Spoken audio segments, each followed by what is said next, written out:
एक पाकिस्तानी ने अपनी बीवी स्टडी वीज़े पर यूके भेज दी। वहाँ जाके बीवी को एक और लड़का पसंद आ गया, अभी इनका बच्चा भी कोई नहीं था। तो उस बीवी ने जनाब कहा कि कौन स्टडी करके यहाँ पर परमानेंट रेजिडेंसी लेगा, ये जो पक्का नौजवान मुझे मिला है इसके साथ रिलेशन बनाती हूँ, शादी करती हूँ और फिर यहाँ की नेशनैलिटी लेके नई ज़िंदगी स्टार्ट करती हूँ। पाकिस्तान में जो हस्बैंड है वो बस अब माजी का हिस्सा, उससे लेंगी खुला। फिर उसके बाद हुआ क्या ये मैं आपको बताता हूँ। ये जनाब एक लड़की जिसकी शादी को अभी 1 साल हुआ था और बहुत पढ़ी लिखी लड़की थी।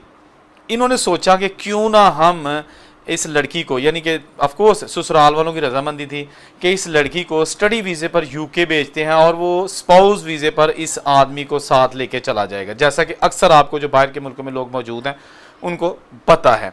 तो ये लड़की जनाब, इसका वीज़े का प्रोसेस शुरू किया जाता है। ससुराल वाले सारे पैसे लगाते हैं क्योंकि अब ससुराल वालों की ही जिम्मेदारी थी, प्लानिंग भी ससुराल वालों की थी। लड़की वालों ने तो शादी करके लड़की उसके घर भेज दी। अच्छा, अभी इनका बच्चा कोई नहीं था और कहा कि अभी हम बच्चा पैदा भी नहीं करेंगे क्योंकि अभी हमें स्ट्रगल करनी है, हमें अब अपने पाँव पे खड़े होना है और ज़िंदगी में कुछ करना है। तो कीता कुछ और, हाँ जी। अब उसके बाद क्या होता है, इसका वीज़ा लग जाता है और ये खातून यहाँ से बड़ी धूमधाम के साथ इसको जा रहे सारे ससुराल वाले जनाब 2 एवरी करा के और वहाँ पे पहुँचा के आते हैं एयरपोर्ट। रवानगी हो जाती है, यूके चली जाती है। मैनचेस्टर में जाके इसका स्टे होता है, वहाँ पर इसकी यूनिवर्सिटी या जो भी कॉलेज होता है। अच्छा, ये लड़की जो है ना थोड़ी सी होशियार चालाक होती है, ये सीधी सादी मासूम नहीं होती। आइडिया भी बेसिकली इसी का ही था कि जी मुझे स्टडी वीज़े पर बाहर भिजवाया जाए और मैं अपने हस्बैंड को बुला लूँगी, वहाँ हमारे बच्चे होंगे, फिर हम अपने अम्मी अब्बू को बुला लेंगे। मेरा हस्बैंड जब नेशनल बन जाएगा तो अपने छोटे बहन भाइयों को स्पॉन्सर कर देगा। प्लानिंग तो अच्छी थी और बड़ी दूर की थी, लेकिन कुदरत को कुछ और मंजूर था। अब ये होता है कि ये लड़की जो है ना जब वहाँ जाती है ना, इसको जो जॉब मिल जाती है पार्ट टाइम, इसने जॉब भी करनी है वहाँ रहने के लिए। तो इसने अभी अपने हस्बैंड के पेपर अप्लाई नहीं किए होते क्योंकि शायद इसको ऑलरेडी पता था कि मैं सारा हिसाब किताब पहले ला ला तो फिर ही कुछ करांगी। ये जो बंदा है ना ये वेट कर रहा है और कभी इससे बात कर ली, कभी कहा कि हाँ अभी थोड़ी सख्ती है, मैं करती हूँ, मैं ये वो। इसको एक लड़का जाते ही पसंद आ जाता है, लड़का खूबसूरत जवान, और ये लड़की उसे कहती है कि मैं शादीशुदा हूँ। जो भी सारी सच्ची कहानी उसको बता दी। वो कहता है मसला ही कोई नहीं, शादीशुदा तो मैं भी था, पाकिस्तान में मेरी भी तलाक हुई है। वो था कि नहीं, लेकिन उसने भी यही कहा कि आप टेंशन ना लो, हम एक ही कैटेगरी के हैं, एक ही किश्ती के दोनों मुसाफिर हैं। लेकिन उस आदमी ने कहा कि मैं जनाब यहाँ का परमानेंट रेजिडेंट हूँ, मेरे पास यहाँ की नेशनैलिटी है। अच्छा, ये लड़की जो है ना ये कुछ ज़्यादा फास्ट चली, समझ आ गई मेरी बात की, कि रातों रात इसको जो है ना वहाँ की नेशनैलिटी लेनी थी। उस बंदे ने समझा कि यार लड़की नू नेशनैलिटी चाहिए और मुझे ऐसा जीवन साथी चाहिए टेम्परेरीली कि जो जनाब मेरे साथ बस रहे, घूमे फिरे और साथ ही इकट्ठे हम एक ही घर में रहें, मियाँ बीवी की तरह। ऐसा ही हुआ। उस लड़के ने पहले तो इसको नाजायज़ काफ़ी इस्तेमाल किया, उसके बाद जनाब इसको सुहाने ख्वाब ये दिए कि जनाब कल को हमने निकाह ही करना है, शादी करनी है, आप खुला अप्लाई करो, मैं आपकी शादी, आप मुझसे शादी करो, डिक्लेयर बेशक ना करो। उसके बाद जनाब पेपर आपके अप्लाई करते हैं। और साथ ही उस चालाक लड़के ने कहा कि किसी को बताना नहीं है कि आपने शादी कर ली है, क्योंकि यहाँ पर 100 सज्जन 100 दुश्मन लोग आपको जो है ना या मुझे बर्दाश्त नहीं कर सकेंगे। और उसके बाद जनाब की कहते हैं और चुकन वाले जड़े होंगे लोग, उन्होंने हमारी जो है ना वो सेपरेशन करवा देनी है। अच्छा, ये जो बंदा है ना इसने काफ़ी जो है ना चालाकी के साथ इस लड़की को यूज़ किया और जनाब यही लारा लपा लगाया कि जनाब तेरे पेपर बन जाने ने। उतनी देर में इसको जनाब पाकिस्तान से जो है ना वो इसने खुला अप्लाई कर दिया। बंदा बड़ा हकड़ा पकड़ा रह गया कि यह होया कि ये बुढ़ी मेरी उत्थे जाके अखां परता गई है। बड़ी परेशानी बन गई। उसके घर वालों से रब्ता किया, घर वालों को ने लड़की से रब्ता किया, लेकिन लड़की किसी की नहीं मान रही थी। अपनी अम्मा दी भी नहीं थे, अपने सौरे दी भी नहीं थे, अपने भरा दी भी नहीं थे, अपने बंदे दी भी नहीं। वो कहती सी कि बस जो मेरी शादी हो गई वो माजी का हिस्सा, मैं इस बंदे के साथ रहना ही नहीं चाहती। वो तालीम भी उसकी थोड़ी है, मेरी मास्टर डिग्री है और वो उसने FA किया हुआ है जस्ट, गो कि वो पैसे वाले लोग हैं बस। बट उसने जनाब 2 लफ्ज़ी बात यह कि खुला लेके जो है ना तो वो जनाब उस बंदे से सेपरेट हो गई। लेकिन वो साथ ही जनाब वो अपने जो पक्की गोलियां उसने खेली हुई थी, उस बंदे ने वो जो यूके में रहता था उसने इसको ये यकीन दिलाया हुआ था कि पहले आप खुला का एक पेपर ले लो, उसके बाद हम करेंगे, क्योंकि आपने मैरिड लिखा हुआ जब आपने वीज़ा अप्लाई किया था।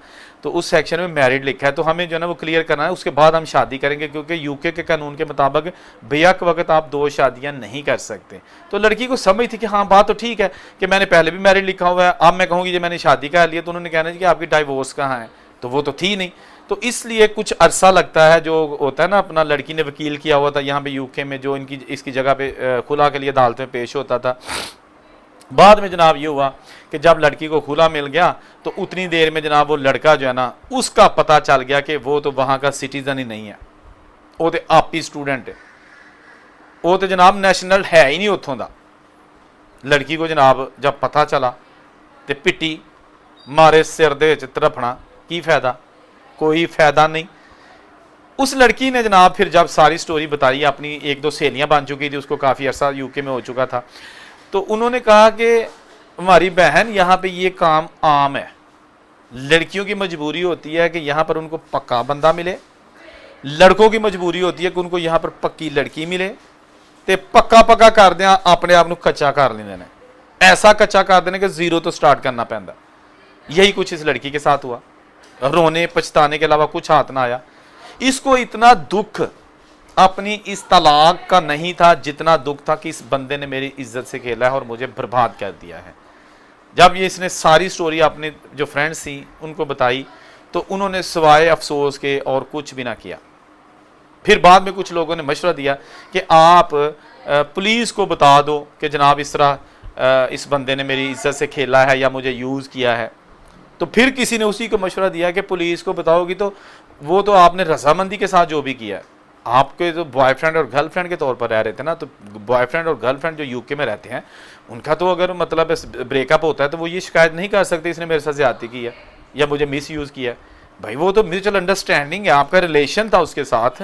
तो यूके में तो ऐसा जो है ना वो कोई चक्कर नहीं है। हाँ, अगर ज्यादती की हो, ज़बरदस्ती की हो या किसी बच्चे के साथ बदफेली की हो, किसी छोटी लड़की के साथ की हो, तो उस पर फिर माफ़ी नहीं है, खा रजामंदी है या नहीं रजामंदी। अगर एज पूरी है, लड़की बालिग है, अपनी मर्जी के साथ किसी के साथ जा रही है, आ रही है, खा रही है, रह रही है, तो यूके की पुलिस को इससे कोई सरोकार नहीं है अनलेस के वो उसको ज़बरदस्ती नहीं रखा होगा।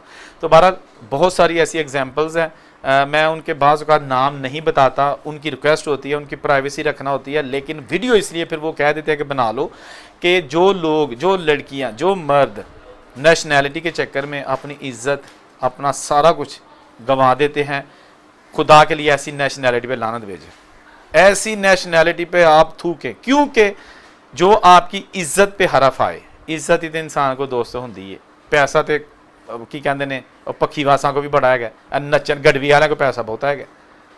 तो बहुत सारी ऐसी खवातीन हैं जो बाहर जाती हैं और ट्रैप हो जाती हैं, खूबसूरत नौजवान लड़के देखती हैं, उसके बाद कहती हैं कि हाँ ये पिंड शादी हुई तो उत्थे कोई नपट जा मत्थे लग जाएगा, आ बंदा ऑलरेडी इतने तो असं दोवें इतने एक दूसरे को सही समझ लाँगे।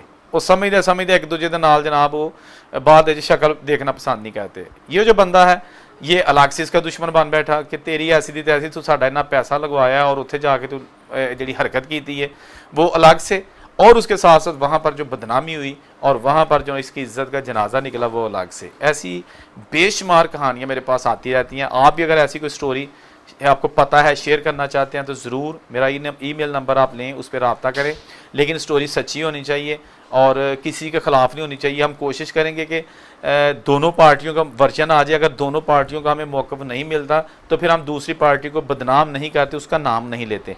इस कहानी में जो लड़के वाले हैं उनका मौक़िफ़ शामिल नहीं है, इसलिए हमने उनका नाम भी नहीं बताया, उनकी तस्वीर भी नहीं आपको दिखाई और उनका शहर भी नहीं बताया कि यार जिस बंदे का भी हमारे पास मौक़िफ़ ही नहीं है तो उन्होंने बेचारे हो सकता वो भी सच्चा हो वह बंदा या बुढ़ी सच्ची होए, वो तो अलग में है ना, एक सेपरेट इशू है।